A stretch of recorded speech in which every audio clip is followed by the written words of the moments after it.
Good morning, good afternoon and good evening, and welcome back to some Club 100 racing, this time down in the south of England, Clay Pigeon circuit, home of Jenson Button, and we're getting straight off with race number 1, starting on the pole side of the grid in 5th. Definitely the better place to be, even though there's a few patches of damp left over from the evening's rain, and a little bit of rain in the morning as well, but it cleared up relatively quickly and very windy in Clay Pigeon. But yeah, as I was saying, much better to be on the inside going in towards turn 1. Getting stuck on the outside can be rather detrimental to forward progress, as you have that right turn going into the right hander of the chicane. But we managed to negotiate that well, and we've tucked in behind Miguel Hall and Mikey Nichols.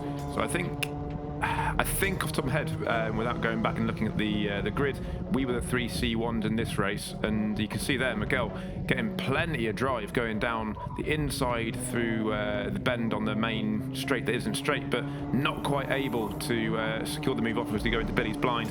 That causes both he and Mikey to get sort of slowed, and I can keep it tight to a much preferred line going through Billy's blind towards the chicane, and that puts me up into the lead as we come around again. See, keeping it tight towards the right hand side, looking over the shoulder now, we've got Miguel right behind us as we go down towards the hairpin. Look over the shoulder, and wasn't thinking he'd go for the move at this point, thinking maybe he'd push along, but he obviously felt that he had the pace to be able to go forward and send that move at the inside, made difficult by the patch of water on the inside there, but gets it done. A little bit of contact, but nothing too untoward, and we tuck back in behind Miguel with Mikey behind, making sure not to fall too far down. At this point you can see in the slipstream getting a little bit of a push from Mikey, I think here, not quite able to carry that momentum around the outside. It wouldn't have done particularly well for us, but going a little bit wide there is Miguel, not enough for me to be able to use that sort of slightly tighter line, hugging that curb on the inside to try and get up the inside of the chicane. Now, as we take a quick look behind, we've been following this for a little while, but you'll see just in the background Mikey Nichols there pulling over to the side. He would have an issue. I think it was a chain that came off, but I'm sure Mikey can correct me if I'm wrong there. But that would take him out of the race, unfortunately. And you can see even through there, Miguel definitely had the pace on me to secure first, and that would leave me in P2. We're alongside Mikey. Not Mikey, sorry, it's Miguel, although he shouldn't be, he should be the row behind, but we're essentially alongside with Mikey behind, and this time we're on the outside of the grid. It looks like the inside because the first actual sort of turn of the circuit is a sort of sweep towards the left, but first proper corner is that right hander at Billy's blind. Then we get kind of trapped on the outside, and you can see there drivers are on the right side of the grid able to make much better progress through that initial phase of the lap. Unless you get very elbows out, we end up getting caught out a little bit there by the I don't want to say accordion effect. Accordion effect is wrong. What is it called? The effect where everyone compiles together. I'll think of it in a moment and say it out randomly. But we're behind Marcel at the moment, who is essentially the C2 champion elect. I think unless he hasn't, I don't think he can actually get caught at this point. So he's just trying to make sure that he wins in some style. But you saw him looking at the engine there, maybe thinking that there's something wrong, as you could see there coming off turn 1 and coming off the chicane. Definitely didn't seem to have the drive that maybe you'd think he should do, although we were going through a yellow flag zone. And then coming through the hairpin, gets a little bit sideways. I'm able to get at the outside, the inside that then becomes the outside as we go through into the horseshoe, and that doesn't work out particularly well for me, although I am able to just keep my nose up the inside as we go through the fast right before the final corner of the lap, and so we don't end up losing too much, other than a little bit of time. Don't lose any positions. A lap or so later, we're able to catch back up with Marcel, and this time looking to try and see if we can make a little bit more of a successful move. This time, again, having not so much a look around the outside, but more so just trying to optimize the line as we go through the left-hander, see if something can happen on the way out, but nothing doing this time. And then as we come through the final corner, Marcel not able to quite make the apex, which allows me up the inside, and then with some better drive get the position going down in towards turn 1. I don't think Marcel was particularly intent on fighting that either. I think he was just trying to maximise the best result he possibly could, and maybe felt that tucking him behind and trying to follow or push me along was going to secure a position for him and stop him from falling backwards. But as you can see, by this time the gap in front had built up a little bit, but not to the point where it couldn't be broken down, as we've caught up with Mikey with about a lap or 2 to go. And so as we follow him down towards turn 1, he's looking over the shoulder. He knows we're there. Annoyingly, it's always nice when people don't necessarily know that you're there. And he takes himself a little bit too wide. I get a better drive coming off Billy's blind and slot it up the inside. Now, from there, I was sure that maybe he would be slightly compromised going through the chicane. And so I took a bit of a normal line, didn't even consider defending, which was stupid, would be the kind way to put it, and allows Mikey back up the inside. As we go side by side going in towards the left-hander of Horseshoe,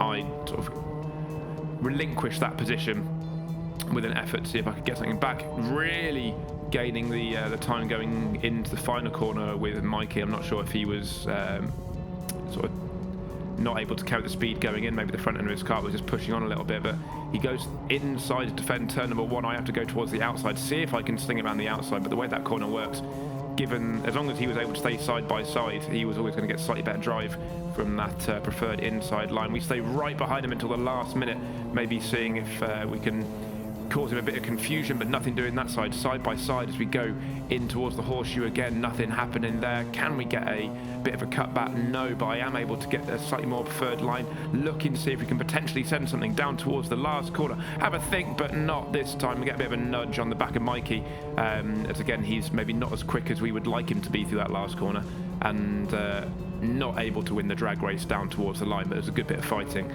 for the last couple of laps for a P6 finish. Final heat for me of the day would be my back start, and again starting on that even side of the grid. And we've got we kind of been following Miguel around today, as we got Miguel on our inside here, and you can see Anwar just in front, and gets an absolute run of dreams. 5 positions going through the first 2 corners, just from being in the right place at the right time, but also positioning his car well. And I distinctly get the opposite. I do not gain 5 positions in the first 2 corners, and instead find myself fighting my way to the back.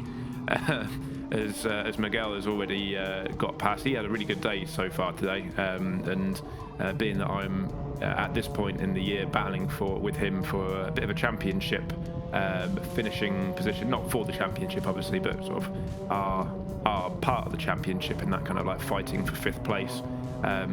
I could do with him not having as good a day as he had.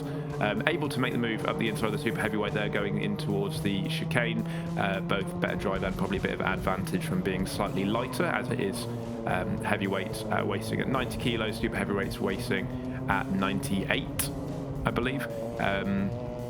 Or at least 98. I know there were some that will race above that, as there are heavyweights that don't race on the 90 limit, but there's definitely an element of advantage. So I sort of elbows out, muscle my way with a little bit of side-to-side action going through the last corner, and then have a think going down in towards Billy's Brian. Not this time, but again, the super heavyweight driver in front of us just takes it a little bit too quick, not able to keep tight to the inside, which is the much quicker way to get around that complex, and that puts me up another position as I look to try and chase down the carts in front.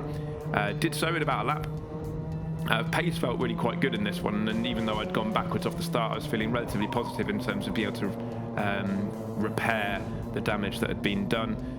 Driver in front not able to quite get the line right going through the hairpin, and that was less of an overtake and more of taking advantage of their mistake. That puts us in behind Miguel. Has a little bit of a think about going at the inside, compromises his line going through Billy's bind, and doesn't cover it off enough. I'm able to get the inside going into the chicane. That's another position down, and we've now got someone that we know is quick behind us, and at this point would hopefully look at helping us through on a move. Driver in the helmet there, I think that's George English in the orange helmet, sorry if it's not, but sort sort of notices we're there, goes slightly defensive going into the horseshoe, which not particularly ideal at this point because it was meaning that we were losing time to the carts in front. Able to get a little bit of a better run through the final corner. There was a little bit of rubbing there from nose to tail, but nothing that would be too untoward, and I am able to get a decent drive going towards the first corner. 3 drivers in front then, which are our aim to try and get. I don't think the group in front would be catchable at this point, but definitely can have a look at these 3 as we go up the inside again into towards the headwind, but not quite able to get as alongside as I have been previously. Definitely in a position maybe, well I say definitely maybe could have been left a little bit more space, but also as I said, I wasn't as alongside as I have been previously, so the move was always going to be a little bit riskier, and in this case it did not come off, and rather than gaining position I've now lost 2, both to Miguel and who I believe to be George in front. Able to keep decent momentum through the last corner though, which puts me in a position to try and have a little bit of a think as we go down towards the first corner, pushing along. Is there going to be space up the inside? Not this time, but a little bit early on the brakes, a little bit early on the power, and able to get that drive again. That's a much better move going in towards the chicane. This time you can see the difference there in terms of being more alongside, and yeah, as we go over in towards the final lap now, we've got Miguel looking to make a move up the inside, able to go side by side. I have a think about going up the inside of Miguel, but this time decide to back out of it. Definitely not alongside that time, enough to even consider keeping my nose there. My nose cone was only just alongside his rear wheel, so duck out, and that would have to be a P7 finish, which, considering I had a 2nd, a 6th and a 7th, I was thinking I was going to be much further down than I was, but we start in P10 here. Anwar's had the best day out of everyone with a 2nd, a 1st and a 1st to put him on pole, and we are alongside Adam Nather in 9th with Alex Pritchard in front, someone who we know is going to be someone that we can follow through if he gets the day that he can, but pretty much instantly he gets podded off towards the outside by White in front there. Not anything intentional, I think it's just that it's an awkward circuit, is Clay Pigeon, to get clean starts at, because everyone is fighting for that inside, and there's lots of rubbing as the rubbing continues there with the 3 drivers to our left hand side, as there's a little bit of mounting going on, and baby carts are trying to be made. But benefits me 3 positions in what I was about to call it a move. It wasn't a move at all, it was just me not getting into trouble, and that kind of rectifies the position that we ended up in. I think I pretty much stayed. No, I didn't. I ended up 8th at the end of the first lap, so I did make a couple of positions, maybe not as much as I would have liked, but we do have Alex behind, Marcel and Adam in front, however, both very quick and both not going to be easy to catch up with. As we skip ahead onto lap number 5, we have been making inroads into both. Pace in this one was relatively good. The leaders seem to be pretty similar in terms of the distance they were getting. They weren't pulling away overly quickly, and I was definitely making time on Marcel, who this time lets us through as you go through the horseshoe. I think he was finding it difficult to chase down Adam in front, and a little bit like we did in the first heat, I think it was. I think he's thinking maybe allowing myself to go in front of him will give him the slipstream he needs to potentially push me along and catch up with Adam, but it would take a few laps to do so. So we're going to engage the super secret tactic of anime speed racer time. Go!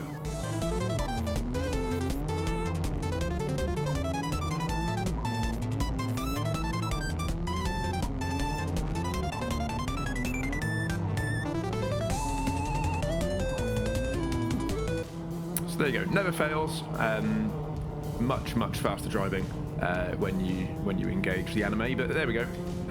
We are now much closer to Adam as we go down towards the first corner. Most of that time was actually coming through this section here. He was going maybe a little bit quicker through turn 1 than me, but that was forcing him out wider, and I was able to keep up the time. And then here goes too wide as he comes out, gets sort of beached and grinds along that outside curb, which halts his momentum allows mine to continue, and before he knew it, I was up the inside, able to make the move. I was surprised he didn't actually stay much closer towards the right. I was thinking that he'd just plaster it towards that white line, but maybe he didn't realise I was as close as I was coming out the chicane. But either way, that puts us in front of Adam, which is not necessarily a comfortable place to be. Whilst we're now up into 6th, the gap to Yusuf and Miguel has stayed pretty much the same throughout the entirety of this race so far. So this was a case of now try and run away at a circuit where running away is next to impossible.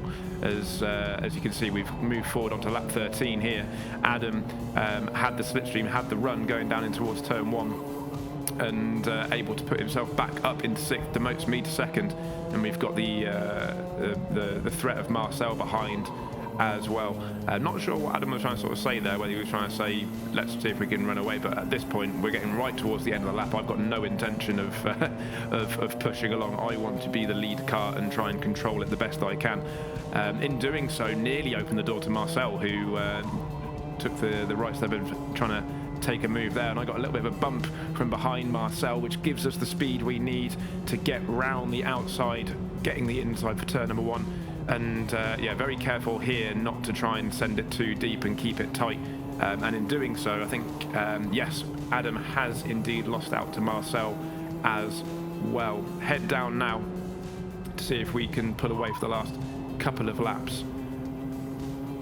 Well, on lap 16, this will be an 18-lap race, so we're 2 laps to go, and you can see not much of a gap has been made. Looking over the shoulder, we've got Marcel, who sends an absolute move, can't quite get it stopped on the apex though, and that allows me back up the inside, and that would give me the little bit of breathing room that I needed through the last lap or so to try and secure this 6th place. But it's not all done. One mistake and I'll have both Marcel and Adam right on my rear bumper as we're now going on to the last lap through the chicane. We got Marcel on our rear bumper, so I'm going to keep it right towards that right line on the right hand side. Finally, Marcel says, okay, that's not the best place to be. I'm going to put it to a bit wider, see if I can make a move on cutback, but that opens the door for Adam, and they go side by side through the horseshoe. Marcel would get the upper hand on that one, having the inside line and slightly better drive, but it's not over and done with yet. It is for me. As long as I don't come off at the last corner, I've secured 6th place. But a big old send from Adam up through the last corner, that would give him 7th place and demote Marcel down into 8th. But a fantastic little battle over those last third of the race or so between the 3 of us. Really, really good fun. Very, very stressful, because no matter what you tried to do, you could not pull away from each other. But really good fun. Bit of a fist bump there with Adam as well, and it's always satisfying coming in front of him. Not because we do the podcast together, but because you know, you have to drive well if you're gonna finish in front of Adam. But that would be it for Clay Pigeon. Miguel getting the upper hand once again, as he did the round at Bayford Meadows, but it would set up very nicely going into the penultimate round of the year at Shennington, which hopefully should be coming out soon. It depends how quickly I can get around to editing that video. But thank you for watching this video. Hope you enjoyed, and as always, until next time, have a good one.